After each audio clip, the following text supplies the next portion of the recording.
Citoyens, citoyennes, sujets, sujettes, bonjour et bienvenue pour cette nouvelle émission du Cercle Richelieu. Et je vous en avais parlé il y a déjà un moment, je vais vous faire une toute petite note de lecture sur le livre d'Adrien Abosi, La France divisée contre elle-même.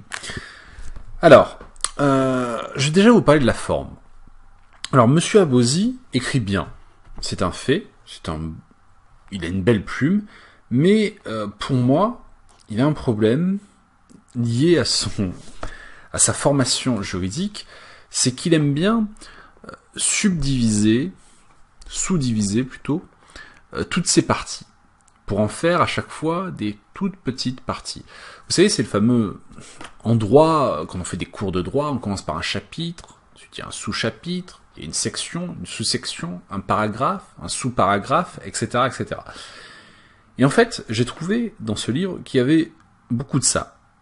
On voit qu'il y a un petit peu cette construction cette construction carrément juridique de l'argumentation qui est bien faite, mais qui pour moi nuit à la beauté du texte, souvent. C'est pas un romancier, hein, Monsieur Abosi, ça c'est évident, mais j'aurais aimé des chapitres des parties qui soient un peu plus longues et qui ne soient pas coupées aussi souvent. Et je trouve que ça nuit à la volonté de tout lire, quoi, en fait. On a un petit peu envie, des fois, de passer certains passages. Encore une fois, c'est pas mal écrit, hein, c'est vraiment, il a une belle plume, mais on remarque que, malgré tout, sa formation juridique est présente même dans un livre où, théoriquement, on ne parle pas de droit, comme c'est le cas, alors que c'est le cas pour l'affaire Dreyfus, le livre sur l'affaire Dreyfus qu'il a sorti récemment. Alors, sur le fond, c'est un livre qui est divisé en deux grandes parties. Dans la première partie, qu'il appelle la France éclipsée, en fait, il parle de la naissance du camp, il commence par faire une histoire de la France. Bon, est-ce que c'était bien nécessaire? J'en suis pas sûr. Mais il finit par parler de l'apparition d'un camp de l'anti-France au sein de la France, qui serait en fait déterminé par l'apparition d'une hyperclasse très au-dessus de la bourgeoisie, en fait, qui dominerait la société française et qui aurait des intentions qui iraient à l'encontre de 99,9% de la population habitant sur le territoire. Donc il parle de comment est né ce camp de l'anti-France, etc. Bon, j'y reviendrai. Dans une deuxième partie, il parle de la nouvelle opinion publique.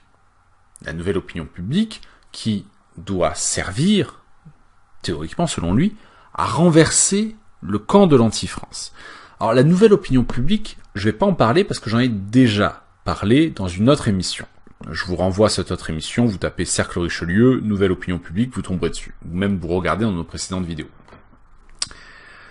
J'ai parlé je vais m'atteler à parler plutôt de sa première partie. Donc sur l'apparition du camp de l'anti-France.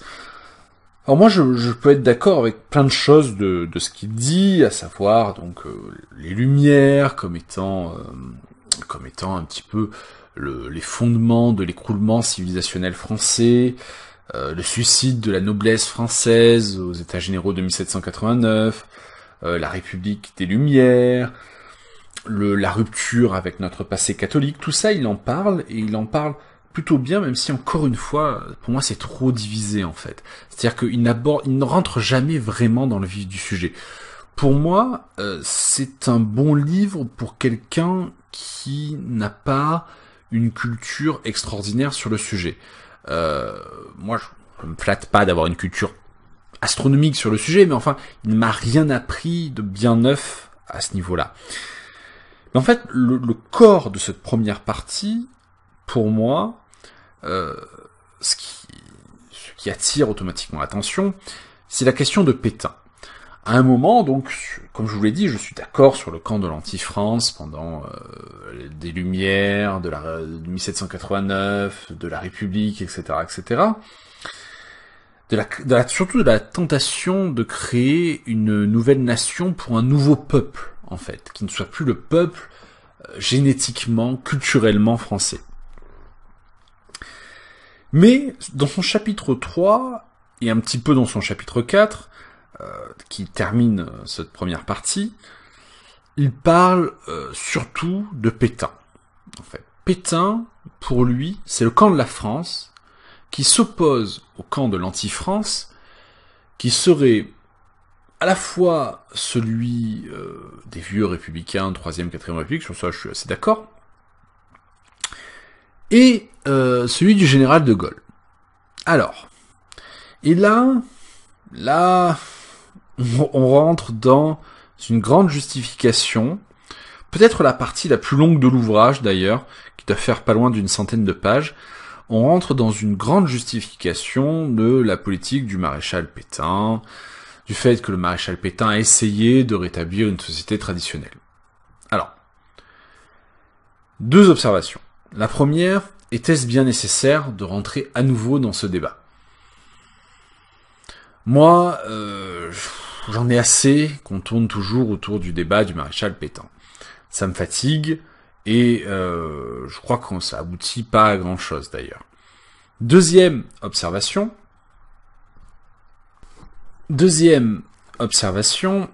pour moi, Adrien Abozy, là, a fait un choix dans ses sources qui est lié probablement à sa profession d'avocat, c'est-à-dire qu'il prend la défense de quelqu'un, mais il n'aspire pas nécessairement toujours à la véracité historique sur le sujet. Autant j'admire son travail qu'il a fait dans le livre sur l'affaire Dreyfus, qui était un travail de juriste, autant là, essayer de faire un travail d'historien sur Pétain,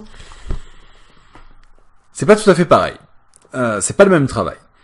Je vais m'expliquer. Je prends pas Pétain comme ennemi, encore une fois, c'est pas mon combat, on n'est pas là pour ça.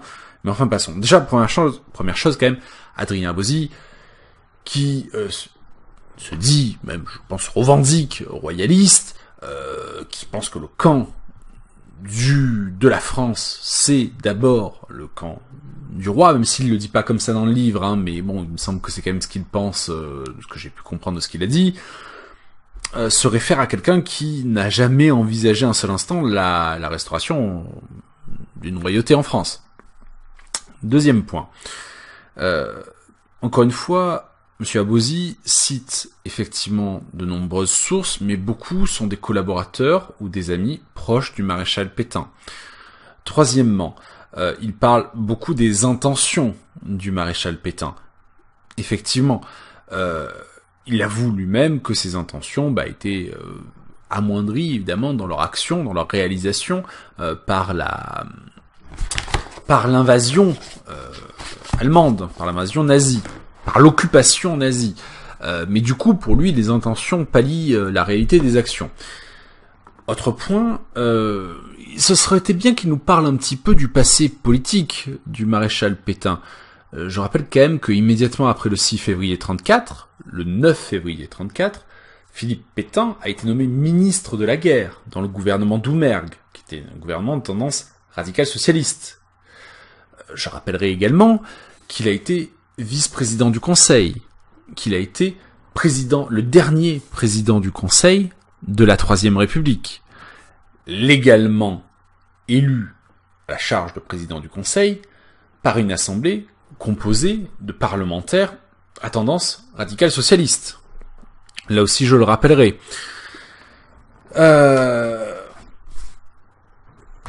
Vous savez, il y a un très beau livre d'Alain Decaux, Mort pour Vichy, qui retrace le destin de, il me semble, 4 personnalités qui sont effectivement mortes, entre guillemets, pour Vichy. Philippe Pétain, évidemment, Darlan, Laval, et j'ai oublié le 4e, qui était, il me semble, ministre des Finances sous Vichy. Alors on va me dire, Alain Decaux n'est pas un historien, c'est même pas un professeur d'histoire, c'est un amateur d'histoire. Oui, effectivement. L'avantage d'Alain Decaux, c'est quand même qu'il a vécu à cette période et qu'il a eu accès à des sources orales, à des entretiens menés avec des personnes de l'intérieur et qu'il a probablement d'ailleurs mené, pour moi, un vrai travail d'historien sur ces 4 personnalités qui l'ont toujours intrigué. De toute façon, il a toujours eu, on sent dans ses écrits, une tendresse particulière pour le maréchal Pétain. Et manifestement, ce qu'il en ressort, c'est à la fois l'appartenance de ces gens à un système, et le fait qu'à aucun moment il n'ait réellement songé à combattre ce système, mais aussi l'extrême naïveté de ces gens quant à la réalité de leur situation et quant à la réalité de la France. À cette période-là, en tout cas. Alors, j'admets qu'effectivement le maréchal Pétain, pour moi, ne peut pas être plus incriminé que d'autres pour ce qui est arrivé au pays. Je veux dire, il est la conclusion d'un cycle d'effondrement de la France, et je veux bien croire d'ailleurs que il a essayé de tout son possible de sauver ce qui pouvait l'être. Ça, je suis d'accord. Mais voilà, ministre de la guerre, vice-président du Conseil, président du Conseil. Il me semble, personnellement, que c'était pas quelqu'un de complètement extérieur au système. Alors, il a essayé, effectivement, de remettre le catholicisme au centre de la société française. Chose que je trouve parfaitement remarquable. Ça a avorté, évidemment. Visiblement, c'était lui un bon catholique. Je précise quand même qu'on est à une période où même si le catholicisme a été vaincu par la République, il est encore très fort, très puissant parmi la population française, parmi la masse de la population française. Donc, c'était en soi peut-être pas si extraordinaire que ça. Alors, il essaye de le discriminer, pardon. Il essaye aussi de diminuer sa responsabilité, sur le service du travail obligatoire, sur la LVF, sur la milice. Et encore une fois, il n'a pas tort. Il n'a pas tort. Je veux dire, le champ de ses responsabilités sur la collaboration de la France avec l'Allemagne doit quand même être limité un petit peu par rapport aux moyens qu'il possédait. Est-ce qu'il a servi de bouclier ou pas? Je ne sais pas, mais en faire, malgré tout, un espèce de héros français, alors que pour moi, encore une fois, il appartient à un système, finalement. Bah écoutez, moi je suis pas convaincu par cette argumentation, et je trouve qu'elle gâte un petit peu la suite du récit. Alors après, il nous parle de la Ve République, et du paroxysme de ce qu'il appelle la défrancisation du camp de l'anti-France, en fait, lié à la mondialisation, à la montée des élites, bien souvent inspirées par le modèle américain. Il dénonce l'irresponsabilité des Français quant à leurs choix politiques. Et alors, moi, ce à quoi je me serais attendu après tout ça, c'est quand même qu'ils me disent qu'ils n'étaient pas nécessairement pour le droit de vote, pour le vote, pour le processus électoral. Mais non. Dans la deuxième partie, bon, j'en ai déjà parlé dans la vidéo sur la nouvelle opinion publique. Dans la deuxième partie, il estime que ça doit théoriquement encore passer par le vote. Alors moi, je dois avouer que ça m'a... Bon, en même temps, c'est un juriste, il y avait une logique à ça, mais je dois avouer que je me suis dit, bon, dans ce cas-là, quelle cohérence vis-à-vis de tout ce qu'il vient de dire juste avant. Là aussi, ça m'a semblé... En fait, la deuxième partie... La première partie était probablement la plus intéressante, bien que je n'ai pas été d'accord avec grand-chose. La deuxième partie, on pourrait être d'accord avec beaucoup de choses, mais on ne comprend pas la logique qui est la sienne par rapport à la première partie, en fait. Incriminer la République des Lumières, incriminer, pour reprendre Guénon, le règne de la quantité au détriment de la qualité, pour finir par dire... ça passera peut-être par un processus électoral, etc., qui sera possible par la mobilisation de la nouvelle opinion publique. Je dois avouer que quand j'ai lu ça, j'étais un petit peu... Oui, bon, ok. Je trouve que voilà, ça gâte un petit peu le récit. C'est pas le meilleur livre d'Adrien Abozy, alors que c'était peut-être le livre le plus attendu. C'est le livre dont on parle aussi le plus souvent quand on évoque Adrien Abozy. Je mets rarement des notes à des livres, mais je sais qu'on aime bien faire ça. On aime bien donner des idées on aime bien noter ça. Et comme je suis un prof, je vais m'y essayer. En termes de qualité d'écriture, je lui donnerai 13 sur 20. 13 sur 20. Pourquoi? Pour moi, j'aurais pu monter à 14, 15 sur 20. Mais vraiment, la division juridique en parties, sous-parties, sous-sous-parties, moi, ça m'a gonflé, honnêtement. Donc, 13 sur 20 sur la forme. Sur le fond, 12 sur 20. Parce que je vais reprendre une expression d'un professeur des universités lors d'une soutenance de thèse. Il y a du bon et du nouveau dans votre texte, mais le bon n'est pas nouveau et le nouveau n'est pas bon. Là, je suis peut-être, à mon avis, un petit peu dur, mais toutes les parties qu'il évoque sur le camp de l'Anti-France, finalement, c'est pas vraiment nouveau, on va dire. On n'apprend pas grand-chose, il enfonce surtout des portes ouvertes. Et les points un petit peu nouveaux, entre guillemets, c'est-à-dire la justification du maréchal Pétain, de l'action du maréchal Pétain, même si c'est pas vraiment nouveau, mais enfin, il utilise des arguments juridiques, etc., intéressants. Et la perception de la nouvelle opinion publique, pour moi, sont un petit peu naïfs. Je dois vous l'avouer. Bien, je vais m'arrêter là. C'était Alexandre du Cercle Richelieu. Dites-moi si vous l'avez lu et si vous avez aimé. À très bientôt.